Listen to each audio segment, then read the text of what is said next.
Bonjour et bienvenue dans cette nouvelle leçon de français. Aujourd'hui, nous allons améliorer votre compréhension orale et votre vocabulaire en explorant la vie d'une icône mondiale, Taylor Swift.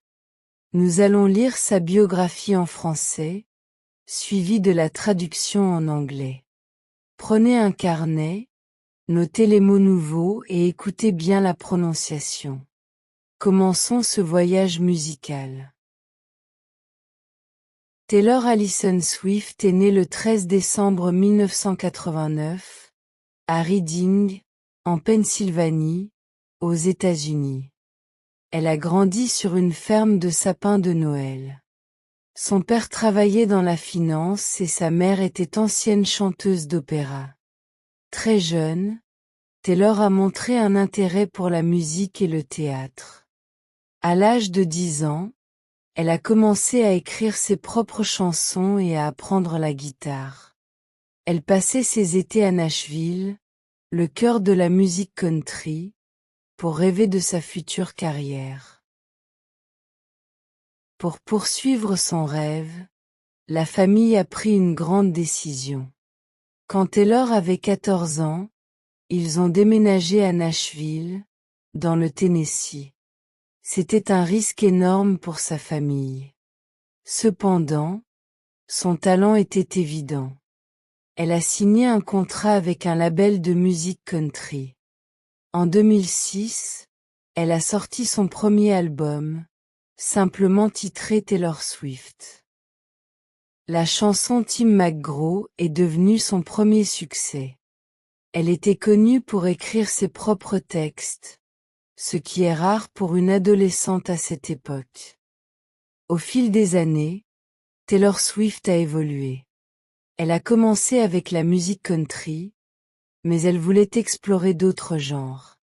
En 2014, elle a sorti l'album 1989. C'était un changement majeur vers la musique pop. Cet album a été un succès mondial et a remporté plusieurs Grammy Awards.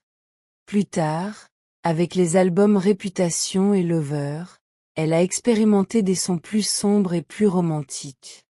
Sa capacité à se réinventer est l'une des clés de sa longévité dans l'industrie musicale. En 2020, pendant la pandémie de coronavirus, le monde s'est arrêté. Taylor a profité de ce moment calme pour créer 2 albums surpris, Folklore et Evermore. Ces albums étaient différents. Ils étaient plus acoustiques, plus calmes et racontaient des histoires fictives. Les critiques ont adoré ce retour aux sources. Cela a montré qu'elle n'avait pas besoin de grosses productions pour briller. Elle a prouvé que sa voix et ses mots suffisaient à captiver le public. Un aspect très important de sa carrière est la bataille pour ses droits d'auteur. Ses anciens albums ont été vendus sans son accord. Pour reprendre le contrôle, Taylor a décidé de réenregistrer ses 6 premiers albums.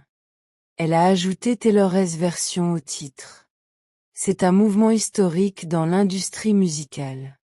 Elle encourage les artistes à posséder leur travail. Grâce à cette stratégie, elle a reconquis ses fans et a gagné des millions de dollars supplémentaires.